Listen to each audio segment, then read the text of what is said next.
Hello YouTube, this is Painter for Hire 1975 with you. This is part 4 of how to paint a resin bust. Okay, first before we get started I want to mention that part 3 had to be broken into 2 parts. So there's part 3A and part 3B, so go check those out if you haven't already. Okay, now when we first left off, where we last left off, I had mentioned that I pretty much liked my skin tones the way they are. So it's time to start painting in the details. Okay, now I use various paints, craft paints. I use the Apple Barrel and Createx and ceramic coat paints. I use all kinds of paints. So basically you want to get yourself a dark brown, this is burnt umber. If I can get the lid off here. Here we go.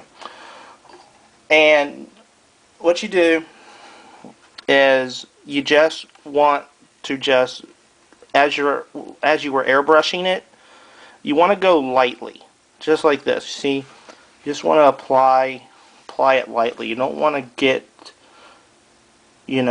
go too fast. If you get a little bit on the skin, don't worry, just wipe it away with a cotton swab. You just want to cover the piece.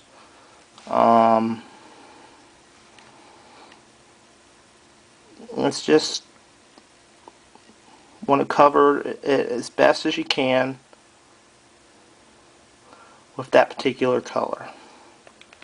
Okay, now as you can see, I have painted the rest of the hair.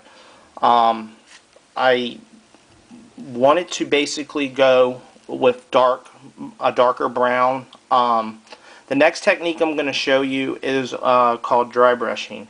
What you do is you pick a lighter shade of brown than the base coat that you used for the hair. You take a flat brush, dip it into the paint, and get yourself a paper towel and just brush the excess off like this. I don't know if the camera can see, but just brush the excess off onto the paper towel. Now what you do is you take the head and you gently drag the brush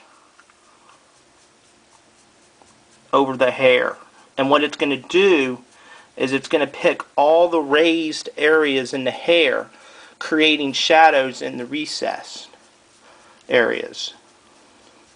You don't want to get too much paint on your brush. You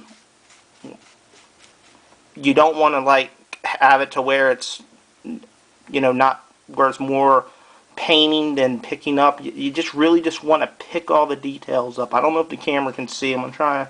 If you can see how the variations in the hair right in here, you can see the variations of brown. This is a good technique to use. I use this technique with hair, clothing, which I will share with you in a little bit later. But this is a great tool to use.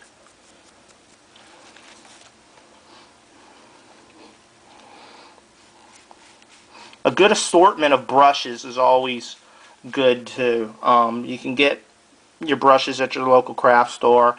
A lot of times, those of you who have Hobby Lobbies nearby, a lot of times they have 50% off sales on their paintbrushes. You can get good sets of paintbrushes pretty cheap. So a good assortment is always good. Alright, if you can see how the variations are starting to come together now within the hair.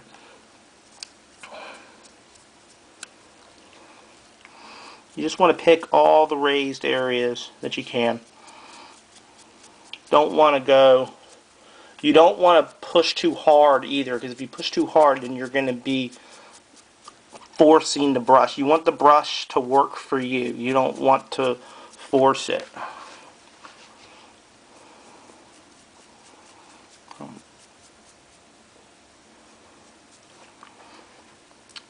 When you feel that you need a little bit more paint, just dip it back in the brush and dip it in the top of your craft paints and just drag it nice and gently. This is only one of the techniques that you can use. Sometimes if you get some on the skin, just wipe it away with a cotton swab or a damp paper towel.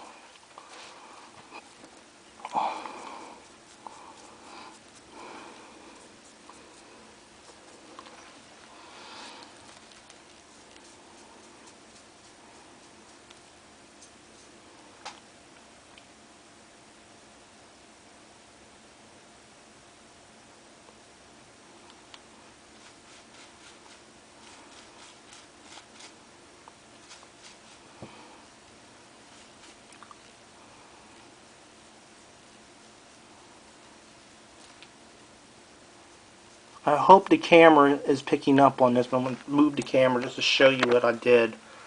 See the variations in the hair? That's all done because of dry brushing.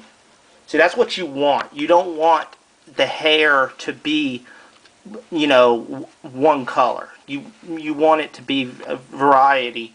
If you look at your own hair, nobody's hair is just one color.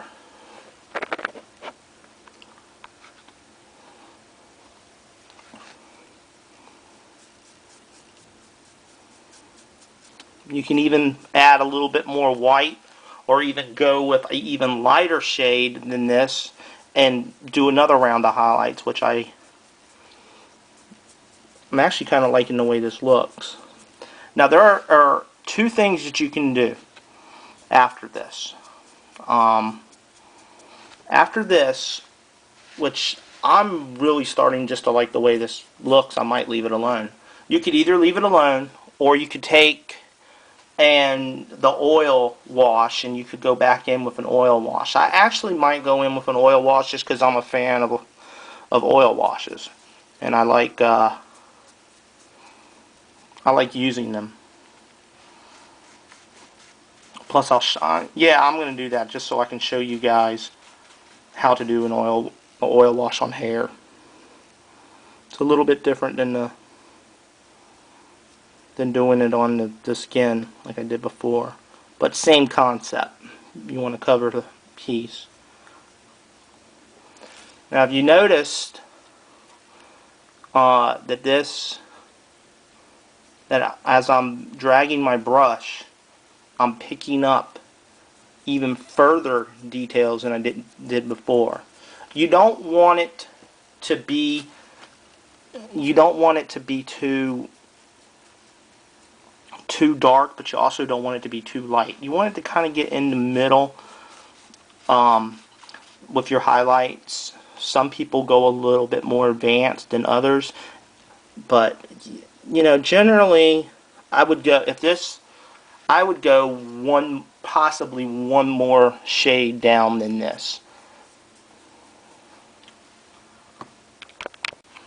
Okay, now with the highlights done, you can go in with a lighter shade. What I basically did was I took my original color that I used for my highlights and I just added a tint of white, and you just gently drag it. You want to use this color very sparingly than you would with the others.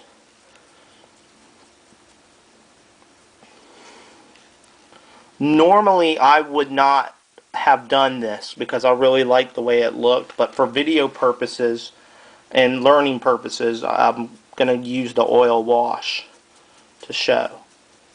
Okay, I'm going to move the camera, and as you can see it's a little bit lighter. You know, it's a little bit lighter in areas, maybe even too light in some. But we'll be able to fix that with an oil wash.